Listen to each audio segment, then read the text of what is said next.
साथियों नमस्कार, आप सभी का इंग्लिश कैंपस पर स्वागत है। आज के इस वीडियो में हम बात करेंगे यूपी जीडीसी वैकेंसी के अपने हिंदी विषय के एग्जाम के स्ट्रेटजी को लेकर।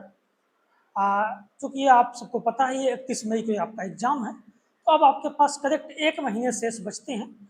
इस एक महीने की आपकी रणनीति क्या हो उसके संबंध में थोड़ी बातें करूँगा। चूँकि एग्जाम में प्रीलिम्स भी है और मेंस दोनों टाइप के एग्जाम है, ऑब्जेक्टिव और रिटन दोनों होना है। पहले आप ऑब्जेक्टिव होगा, ऑब्जेक्टिव अगर आप क्वालिफाई करते हैं तो आप रिटन में पहुंचेंगे। तो अब जरूरी ये है कि उसके हिसाब से ऑब्जेक्टिव के हिसाब से आपकी तैयारी होनी चाहिए, है ना। तो आपको उस पर अब फोकस करने की ज़रूरत है।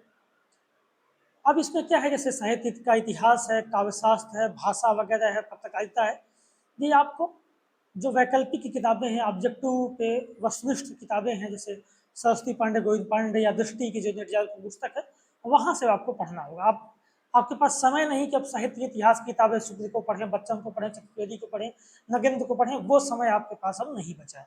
अब आपको वस्तुनिष्ठ किताबें पढ़नी होंगी और सरस्वती पांडे, गोविंद पांडे इसमें बेस्ट किताब है मेरे हिसाब से ऑब्जेक्टिव के लिए ना।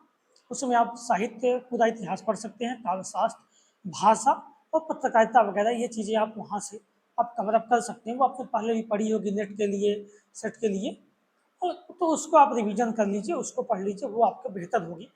ठीक है। इसके साथ ही जैसे लोक साहित्य वगैरह लगा है आप में, तो लोक साहित्य में मुझे लगता है कि जो यूपी की बोलियां हैं, जैसे बुंदेली है, ब्रज है, भोजपुरी है, कन्नौजी है, अवधी है, इन पे ज़्यादा फोकस करना चाहिए। और लोक साहित्य एक ऐसा विषय है जिससे मतलब एक तो क्लियर नहीं कर सकते कि पूछेगा क्या। ठीक है।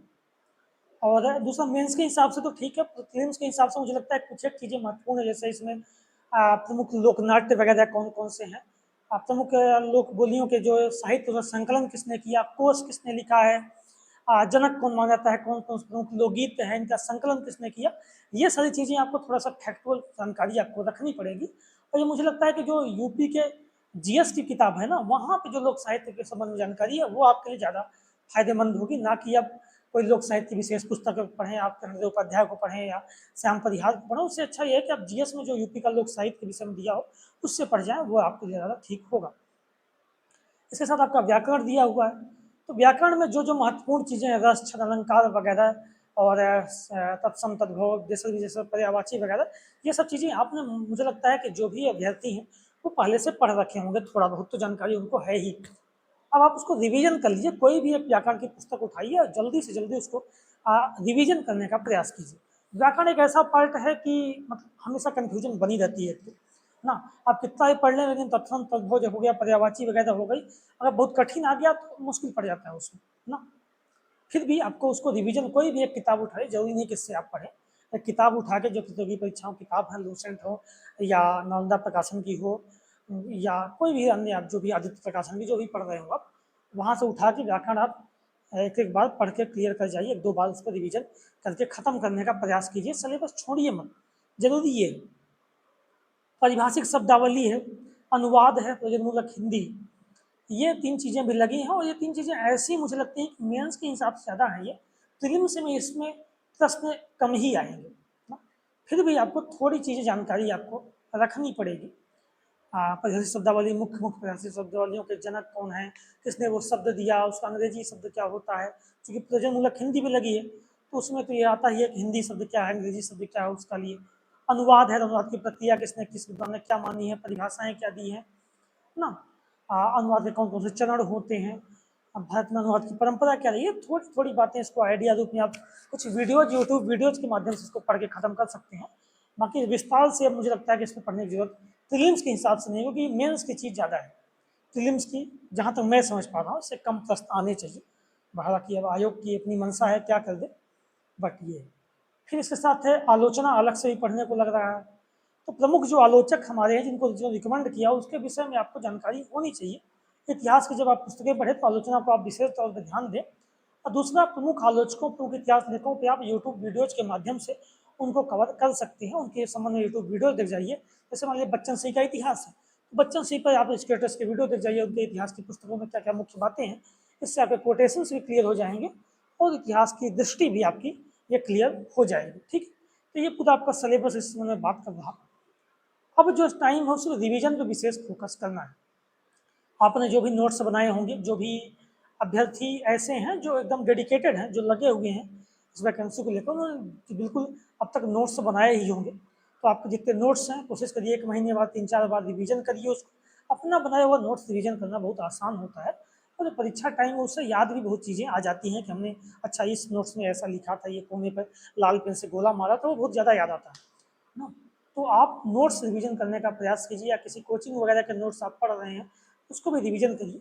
रिवीजन पर विशेष ध्यान देना, अगर आप वो नहीं करते हैं तो आप परीक्षा में गलतियाँ बहुत ज़्यादा होंगी, छोटे छोटे प्रश्न गलत हो जाते हैं। तो आप अब अभ्यास करने का प्रयास कीजिए, ठीक है, रिवीजन करिए।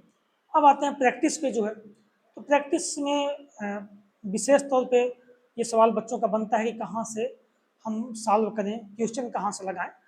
तो मेरी जानकारी में ऐसा कोई कोचिंग सेंटर या कोई ऐसी टेस्ट सीरीज वगैरह अच्छी नहीं है जिससे मैं आपको सजेस्ट कर सकूं, बट ये है कि आप हम प्रीवियस से क्वेश्चन सॉल्व कर सकते हैं। और उसके लिए अच्छा ये रहेगा कि आप जो अलग अलग स्टेट के एपी की PYQ की बुक आती है उसको सॉल्व कर सकते हैं। और दूसरा जो यूथ कंपटीशन की बुक आती है 13,000 15,000 कुछ उसमें क्वेश्चन है, जो अलग अलग परीक्षाओं में हिंदी के आए हुए प्रश्न हैं, उसको आप सॉल्व कर सकते हैं। ये 2 किताबें आपके लिए प्रैक्टिस के लिए महत्वपूर्ण रहेंगी ना। बाकी चूँकि GDC की वैकेंसी उत्तर प्रदेश लोक सेवा आयोग करा रहा है, तो पेपर का स्तर अच्छा हो ऐसी उम्मीद है। जो शिक्षा सेवा आयोग वाला पेपर अभी हाल ही में पुनर्परीक्षा हुई, वैसा पेपर ना हो, नहीं होना चाहिए, चूँकि ये लोक सेवा आयोग करा रहा है, ठीक है। तो आपको अच्छे स्तर की तैयारी करनी होगी, कंपटीशन भी ठीक ठाक है। हमारे हिंदी विषय में जहाँ तक सूचना मिली है, लगभग 15-16 हज़ार बच्चों ने फॉर्म फिलअप कर रखा है। तो आपका कंपटीशन ठीक ठाक होगा, हालांकि 15-16 हज़ार पेपर नहीं देंगे, पेपर 10,000 से ऊपर ज़्यादा बच्चे नहीं देंगे, बट फिर भी आपका कंपटीशन ठीक ठाक है। तो आपको उसके हिसाब से तैयारी में जुटना होगा। 1 महीने का समय है, आप अगर 7 घंटे 8 घंटे 10 घंटे दें इस वैकेंसी को लेकर, एग्जाम को लेकर, तो ही आपकी नैया पार लगने वाली है ना। तो लग जाएं, जुट जाएं अच्छे से, और रिवीजन पर ध्यान दें, प्रैक्टिस पे ध्यान दें, और ऑब्जेक्टिव के हिसाब से आप बार बार वस्तुनिष्ठ किताबें पढ़ें। यूट्यूब वीडियो के माध्यम से आप स्मार्ट स्टडीज कर सकते हैं ना। जितना हो सके आप चीज़ें आप कवर करने का बार बार रिवीजन का प्रयास करें, ठीक है।